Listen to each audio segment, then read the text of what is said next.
C'est pas cool ça? Franchement, sérieux. Bon, j'arrête ça.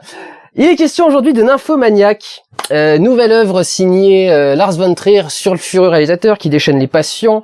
La dernière en date était à Cannes pour la sortie de Mélancolia, qui revient cette fois-ci avec un film encore plus sulfureux, qui va encore plus loin dans le truc. Donc l'histoire de cette jeune femme Jo, qui s'auto-diagnostique nymphomaniaque, nymphomane en tout cas, qui est recueillie par alors comment il s'appelle? Seligman. C'est Seligman ou Segman? Seligman, un vieux monsieur qui la recueille en fait après l'avoir trouvée dans une allée, battue, le visage tuméfié, sous la pluie, gisante par terre.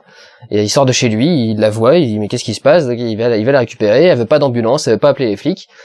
Donc il la ramène chez lui, il lui offre un petit thé, et puis il lui demande racontez-moi, pourquoi est-ce que vous êtes retrouvé dans cette rue-là, quelle est votre histoire? Et la nana commence depuis le début, depuis son enfance, pour remonter jusqu'à cet événement, qui ne sera pas montré dans ce film, puisque Nymphomaniac a subi à la fois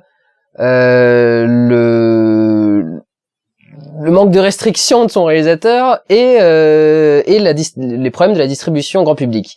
Le manque de restriction de son réalisateur, c'est-à-dire arriver sur un film de 5h30, ce qui est toujours un peu difficile à sortir parce que 5h30, ça veut dire que vous faites 2 séances dans la journée au cinéma maximum. Peut-on en faire plus? Si 3. Allez, on va dire une à 10h non. Si, une à 10h, une à 16h, une à 22h, mais encore, ça ferait sortir à 4h du mat. Si, bon, 2 séances, on va dire, maximum. Ce qui implique qu'on peut pas le sortir en salle tel quel, il faut le couper. Donc on le coupe en 2 parties.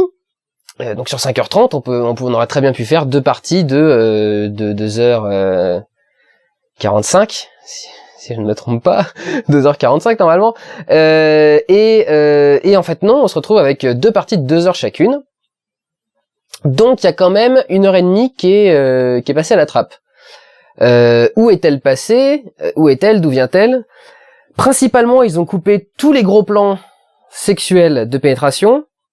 Et puis ils ont retiré une scène, en tout cas dans le volume 1, qui était toute une scène avec un personnage qui était joué par un acteur anglais qui s'appelle Jamie Bell, qui est connu pour avoir joué Billy Elliot dans le film du même nom, et qui joue Tintin dans les derniers Spielberg. Me semble-t-il que c'est lui qui le double normalement. Donc, et qui avait une scène où il devait la cravacher à coups de... Même pas la cravache d'ailleurs, c'était vraiment un fouet. Elle devait se faire fouetter. Et bon, évidemment, il y a des grandes gueules qui savent tout mais que tout le monde, qui ont été dire que du coup Lars von Trier confondait la nymphomanie avec le sadomasochisme. Je pars du principe que l'un n'empêche pas l'autre. Donc pour moi c'est pas une faute, mais on peut être les deux, on peut être nymphomane et sadomaso, hein, on peut avoir toutes les tares, ça existe. Et du coup il a retiré cette scène là qui marchait pas trop, et les gros plans. C'est très compliqué du coup de parler vraiment de ce film parce que est-ce qu'on a vraiment le bon film sous les yeux?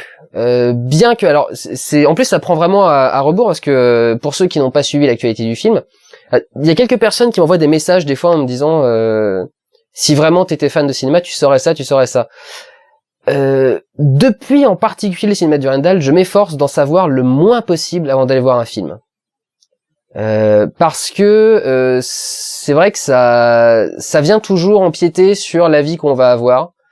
Je sais dissocier ce que j'attendais et ce qu'il y a vraiment dans le film, mais j'ai pas envie de quand je vais voir le film d'avoir les rumeurs sur tel ou tel acteur, d'avoir les rumeurs sur le réalisateur, d'avoir les rumeurs sur tel ou tel truc. J'ai pas envie d'avoir les ragots et les machins, je veux voir le film tel qu'il est et je veux le juger pour ce qu'il est. Donc c'est vrai que je me tiens pas au courant de ce qui se passe. On m'envoie souvent des messages en me demandant sur quoi tu vas pour te tenir au courant. Je ne me tiens pas au courant. Si on m'envoie pas une info sur Facebook ou un truc dans le genre, ou si on me la montre pas, si on me l'a pas sous les yeux, je vais pas la chercher. Je peux tomber dessus par hasard, mais je vais pas les chercher. Donc voilà, j'essaie d'en apprendre le moins possible, et donc du coup, on est surpris au début du film, quand on n'est pas au courant, de voir un panneau de texte affiché disant très clairement que l'œuvre a été censurée. L'éternelle question de la censure, est-elle nécessaire ou pas, est-elle bien ou pas?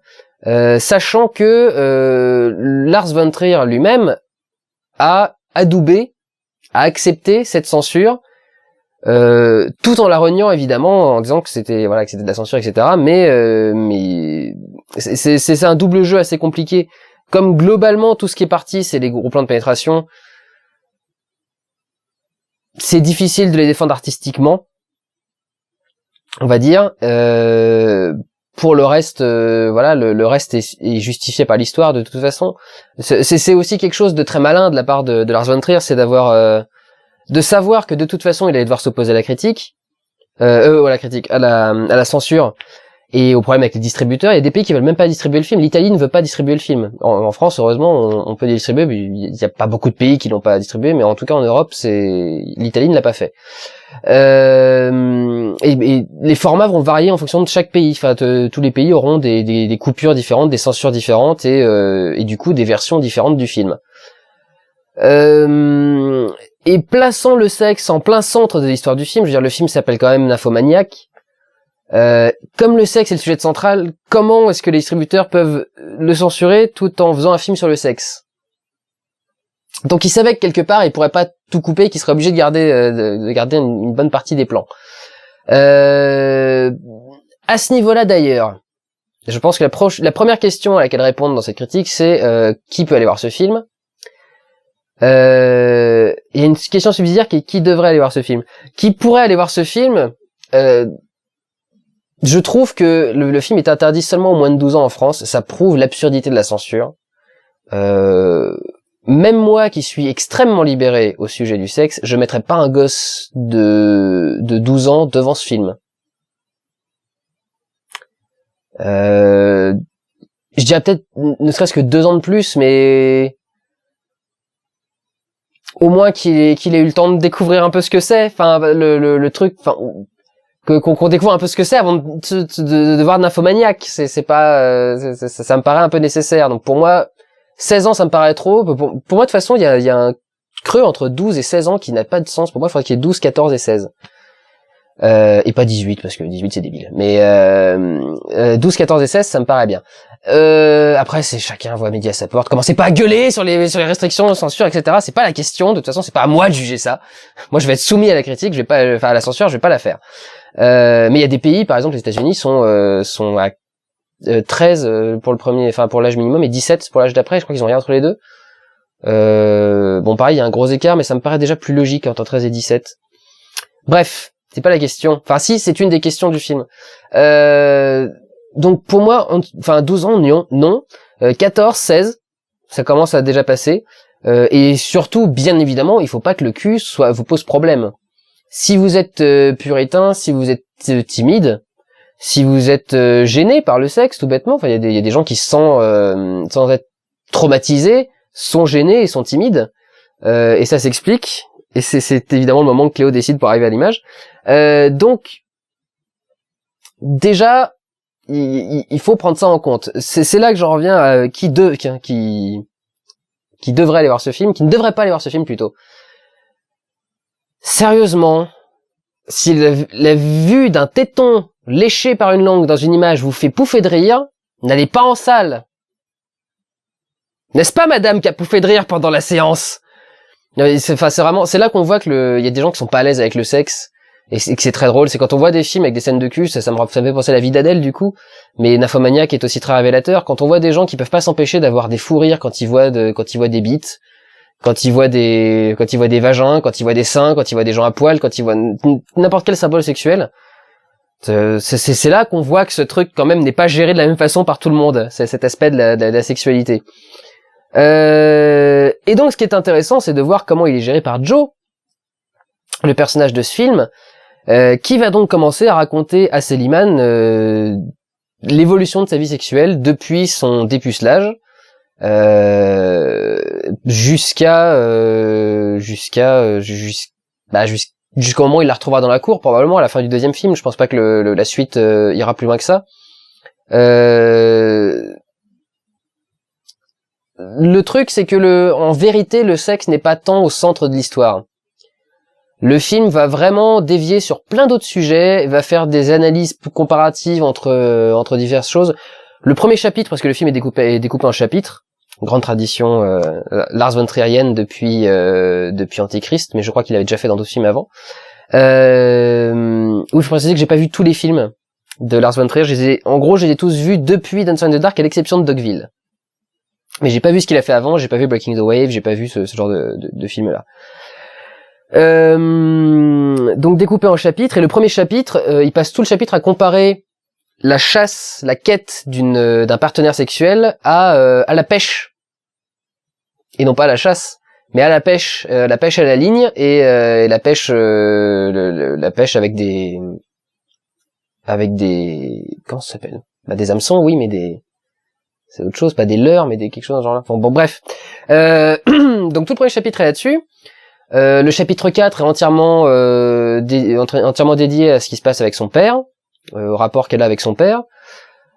Donc vraiment, il y a plein de sujets différents qui sont abordés, et surtout, ce qui est très marrant, c'est que, surtout avec Lars von Trier, qui est plutôt un mec qui fait des films graves, durs, très froids et très réalistes, c'est que le film est très léger. En fait, c'est extrêmement varié au niveau des histoires que ça raconte, et ça peut raconter des histoires un peu glauques, un peu tristes, un peu froides, un peu malsaines, et en même temps avoir du recul et rire dessus après. C'est-à-dire que juste après avoir raconté l'histoire, elle fera une blague là-dessus, ou Seligman va réagir à ce qu'elle va raconter, ou des scènes qui sont juste proprement comiques. Toute la scène avec Uma Thurman, par exemple, la scène avec Uma Thurman, qui est bluffante, parce que pour ma part, je l'ai pas reconnue. Je suis allé le voir avec Julia, avec qui j'ai fait la critique de Gravity, que vous avez pu voir par exemple, et d'autres critiques avant. Et à la fin du film, le générique commence à arriver, je vois Uma Thurman, et je me retourne, je fais Uma Thurman? Mais où ça? Quand ça? Enfin oui. Chapitre 3, on voit qu'elle pendant toute la scène, c'est elle qui tient tout le truc. Et en fait, j'étais tellement dedans, elle était tellement douée et tellement bien maquillée, tellement dans son rôle, j'ai même pas reconnu, je me suis même pas demandé qui était l'acteur. Les performances dans ce film sont incroyables. Alors par Charlotte Gainsbourg, donc actrice principale, il faut que je la regarde parce que je vais les oublier. Shia LaBeouf, que beaucoup adorent critiquer parce que de toute façon déjà il jouait dans Transformers, qui était un succès, donc déjà ça va énerver les gens. En faisant des commentaires plein de mauvaise foi, disant ouais il joue mal, il est machin, et tout ça. Pas du tout. J'ai jamais mal joué Shia LaBeouf, je m'en serais rendu compte. Donc Shia LaBeouf qui joue très très bien aussi dans ce rôle-là, c'est Stacey Martin, une jeune actrice anglaise totalement inconnue avant ce film-là, qu'on voit pendant l'essentiel du film, parce que le film raconte en gros l'adolescence et la jeunesse adulte, la vie de jeune adulte de Joe, donc de Charlotte Gainsbourg, et donc Charlotte Gainsbourg narre son histoire, mais c'est Stacey Martin qui l'interprète dans ces histoires-là. Donc là aussi, performance assez incroyable et vraiment très très belle, et vraiment une belle actrice. Christian Slater qui joue, alors lui qui a l'habitude de jouer dans des grosses daubes, des trucs de série B, des trucs très mauvais, beaucoup de films de Weeble par exemple, et qui joue là un père de famille vraiment bien sous tout rapport, et très surprenant. Pas l'habitude de le voir dans un rôle aussi bien pensant, enfin pas bien pensant mais bien faisant et bon et généreux. Enfin c'est un super papa, et elle l'adore, et c'est justement une des bases de son problème. Du coup Jamie Bell a été coupé du film. Uma Thurman, j'en ai déjà parlé. Willem Dafoe, il est pas dans cette partie-là, il sera dans les suivants. Bref, beaucoup sont présentés comme uniquement par leurs initiales, parce que le personnage, en fait, le personnage pendant tout le film se condamne lui-même, s'accuse lui-même de tous les torts et de tous les défauts, et ce qui justement donne ce côté léger au film, c'est que ce mec qui l'écoute, Seligman, est pas du tout dans le jugement, il est pas du tout dans la méchanceté, il est pas du tout dans le jugement de valeur, dans la moralisation. Au contraire, il est très bien pensant, il l'écoute, il est fasciné par ce personnage, par cette femme, et il a envie d'entendre ce qu'elle va lui raconter, et sans aucune méchanceté, sans jugement de valeur, juste recevoir son histoire, jusqu'au bout et voir où ça va mener. Ce qui sera intéressant d'ailleurs, c'est de voir ce que ça devient par la suite. Est-ce que ce personnage-là change? Est-ce que leur relation devient moins bon enfant, elle est presque paternaliste ici? Et est-ce que là, est-ce qu'elle devient plus dure? Est-ce qu'il a caché quelque chose? Est-ce que finalement il va prendre tout ça à revers et qu'à la fin du film on va se rendre compte qu'en fait c'est lui qui l'a battu dans la cour et qu'il y a eu un truc? Peut-être. Il est tellement malade, il est capable de le faire. Mais c'est vraiment du coup ce personnage-là apporte un côté plus léger au film. Et il y a vraiment des passages de franche rigolade. Il y a des moments où la scène était purement en train de rigoler, alors que c'était des scènes assez dures et assez difficiles. Et elles marchent tellement bien, elles sont tellement bien filmées, elles sont tellement bien faites que ça passe tout seul. C'est d'habitude quand on sort d'un film de Lars von Trier, on est un peu choqué, on est un peu perturbé, on essaye de s'en remettre. C'est des choses compliquées qu'on a vues à l'écran. Et là, on sort du film, on est content, on est joyeux, on a la banane, on a vu un truc qui était à la fois parce que c'est ça qui est beau avec Lars von Trier, c'est que c'est à la fois artistique, à la fois super classe, à la fois très drôle, à la fois très intéressant, à la fois sulfureux, à la fois plein de sentiments et d'émotions. Parce que bien évidemment la question de l'amour se pose quand on se pose la question du sexe. Et est-ce que ce personnage-là est vraiment incapable d'aimer, ou est-ce qu'il se refuse à aimer, ou est-ce que c'est juste quelque chose qu'elle croit et qu'en fait elle réprime ses sentiments? C'est très très beau à voir. Et ce qui est surtout très marrant avec ce film, c'est que c'est la première fois que Lars von Trier est à ce point dans la narration. C'est la première fois qu'on a un narrateur. Tout bêtement. Enfin, j'ai un problème personnel à dire première fois parce que je ne connais pas toute sa filmographie. Ça m'empêche d'en parler vraiment sans retenue et de façon complète. Me semble-t-il que c'est la première fois qu'il y a une narration, une voix off au-dessus d'un de ses films. Peut-être que c'est pas vrai, probablement même, parce que c'est un réalisateur qui a essayé beaucoup de choses et qui a beaucoup évolué dans sa façon de filmer. On identifie beaucoup maintenant les films de Lars von Trier avec cette caméra à l'épaule qui bouge beaucoup et ces mouvements très bizarres, ces plans qui ressemblent à des tableaux au ralenti, qu'il n'y a pas d'ailleurs dans ce film-là. Dans ce film-là, il y a des jump cuts, par exemple. Au début du film, il y a un écran noir qui doit durer 1 minute 30 ou 2 minutes. Enfin, vraiment, ce qui est très drôle, c'est que comme il vient juste après l'écran de censure, il y a un moment où on se retourne devant la personne avec qui on est allé au cinéma et on fait, ils l'ont vachement censuré quand même le film. C'est un écran noir pendant 1h30, ça va être énorme. 2 heures, pardon. Donc il y a une recherche de la narration, de la façon de raconter l'histoire qui est vachement intéressante, vachement belle et qui a pas été faite avant. Enfin qu'on n'a pas vu jusque-là dans les derniers films récents de Lars von Trier et qui est assez fascinante et qui est assez belle. Le film en plus varie esthétiquement. C'est-à-dire qu'il y a combien? Il y a 4 chapitres dans ce film? Où est-ce qu'il y a le 5e? Je me rappelle plus, il y a le 5e. S'il doit y avoir le 5e, parce que le 4 c'est le père, et c'est pas le dernier. Et il essaye à chaque fois des choses un peu différentes. J'ai essayé de me renseigner au niveau de la technique du film. J'arrive pas à croire les informations que je lis. Les informations que j'ai trouvées sont que le film a été entièrement tourné à la Alexa. À la Arri Alexa. Je n'arrive pas à y croire. Il y a forcément un peu de pellicule là-dedans. Parce qu'il y a des imprécisions, il y a du grain, il y a des petits tremblements très légers. C'est ce petit truc sur la pellicule, c'est que la pellicule, c'est un élément qui défile.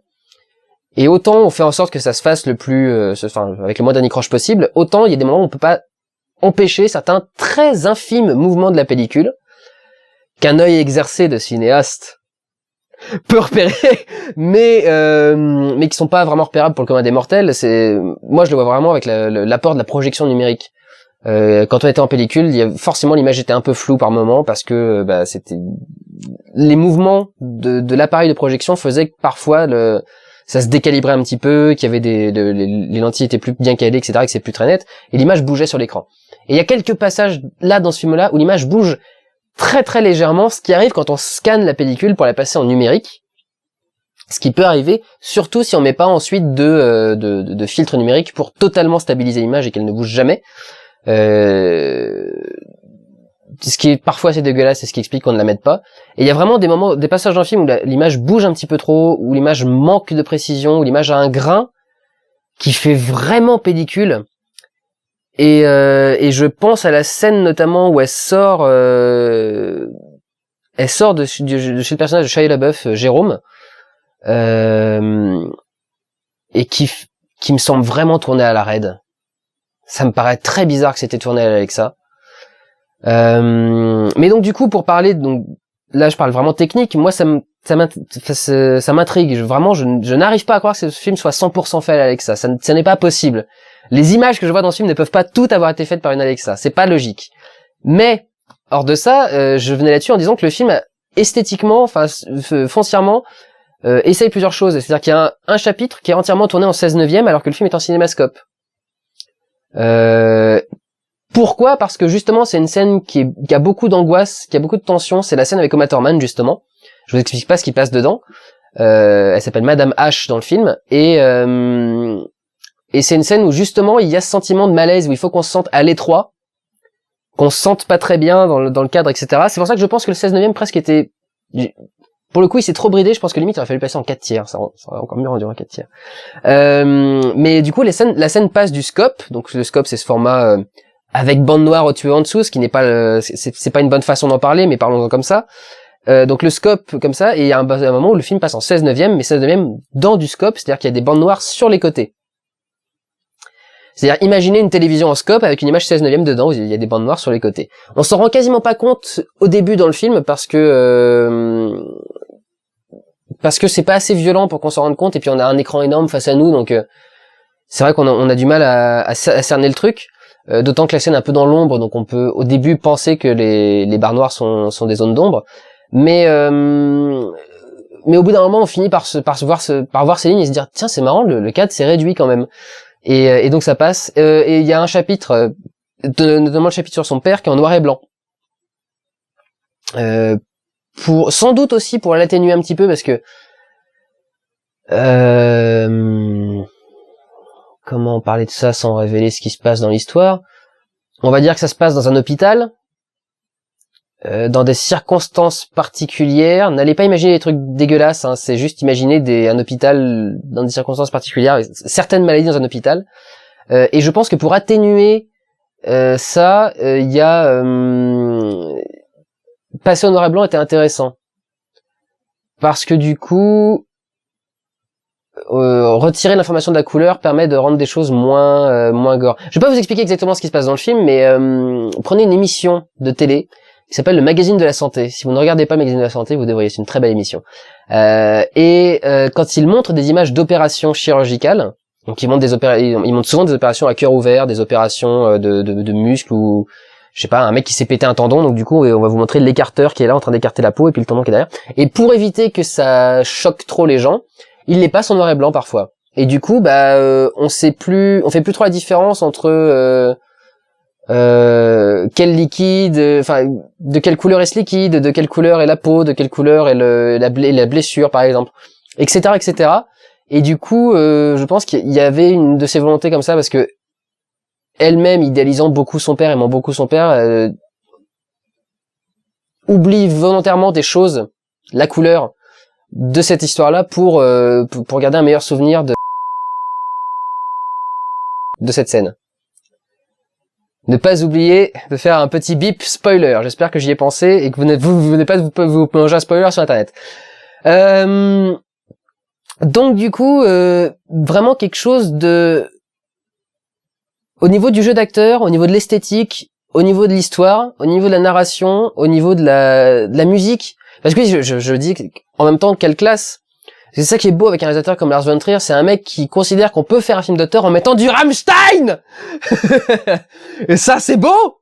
Parce que combien d'auteurs vont dire mais cette musique de Zulu, cette musique de Jeune, cette musique de ce n'est même pas de la musique, c'est que du son, c'est du bruit, c'est même pas il y a des gens qui disent ça de la dubstep maintenant. Alors qu'il y a quand même une musique qui est vraiment forcément faite de bruit, qui s'appelle de la musique concrète, et je peux vous dire qu'effectivement ça c'est une cacophonie. Mais le métal c'en est pas. C'est quelque chose qui peut être très très beau, et ça crée des scènes d'une grande majesté. L'introduction du film, c'est que des images fixes, et des gens qui font des choses aussi banales que se passer une écharpe et mettre son manteau pour sortir dehors. C'est même pas au ralenti, c'est même pas machin. Bon, il y a des grands mouvements des grands panoramiques et des mouvements de grue sur certains plans, mais ces grands mouvements de grue, ces grands mouvements panoramiques sont sur des choses fixes. C'est imaginer filmer un décor fixe en faisant des grands mouvements et des grands machins, mais ça reste fixe. Et c'est un mec en plan fixe qui met son écharpe et son manteau, mais vous foutez du métal au-dessus, et d'un seul coup, il y a une majesté dans le mouvement, dans les gestes, dans tout, où on aurait pu foutre de la musique classique. Il l'a fait dans Antéchrist. Dans Antéchrist, le début du film, c'est que du ralenti, du noir et blanc, et de la musique classique au-dessus, et c'est effectivement, c'est très beau, c'est majestueux, mais c'est tout aussi majestueux avec des images en vitesse normale, des gens qui font n'importe quoi, enfin des actions banales, ou des gens qui ne font rien, et du métal. Et c'est ça qui est intéressant et beau à voir chez un réalisateur comme ça, qui a un parcours aussi vaste. J'espère ne pas dire de conneries, mais me semble-t-il qu'il a même filmé du porno, Lars von Trier. Et je crois qu'il a une boîte de production de porno en tout cas. Et me semble-t-il qu'il en a lui-même filmé. Donc c'est un mec qui a vraiment un parcours très différent. Ses premiers films n'ont rien à voir avec ce qu'il fait maintenant. Je les ai pas vus, mais j'en ai vu des extraits parce qu'on m'en a montré en cours, par exemple, dans mon école. Et des trucs très avec des filtres jaunâtres à la Jean-Pierre Jeunet, des montages, pas du tout d'histoire, des dialogues qui n'ont ni queue ni tête. Très loin du réalisme ultra poussé qu'il a adopté à partir de Dogville, sachant que même après après Dogville, c'est compliqué parce qu'il l'a fait dans Dancer in the Dark, Dogville non, et les autres, enfin bon bref, il est revenu à un passage de pur figuratif avec où il y a eu, dans Dogville et je crois aussi dans Breaking the Wave, à moins que ce soit un autre, je me rappelle pas du nom du film qui est sorti après ça. Il y a pas de décor. C'est une scène en fait presque de théâtre avec au sol les marques de là où doivent être les murs et les objets, mais en soi pas de décor en vrai. C'est un fond noir pendant tout le film avec des acteurs qui jouent, ce qui est vachement intéressant. Enfin c'est très beau à voir. Donc voilà, vraiment un cinéaste éclectique et intéressant, et Nymphomaniac c'est du très bon. Vous voyez, autant j'ai pas été transporté par Yves Saint Laurent ou des gens genre là vraiment Nymphomaniac, je suis face à du cinéma avec un C majuscule, contrairement à Censure qui a un C minuscule. Je suis quand même très tenté de voir cette version non censurée, ça me fait chier de devoir attendre. J'ai hâte à ce qu'elle sorte parce que j'ai hâte de voir ce qu'il a pu couper, parce que alors oui, quand même, pour finir, il y a des gros plans sur des pénétrations, des bites en érection, sur des cunilingus, sur des fellations. Ça reste artistique et suggéré parce que, artistique parce que suggéré, mais artistique parce que même quand c'est montré de façon frontale, ça a un sens et c'est pas là gratuitement. Mais bien sûr, si vous êtes mal à l'aise à cause de ça, il vaut mieux ne pas y aller.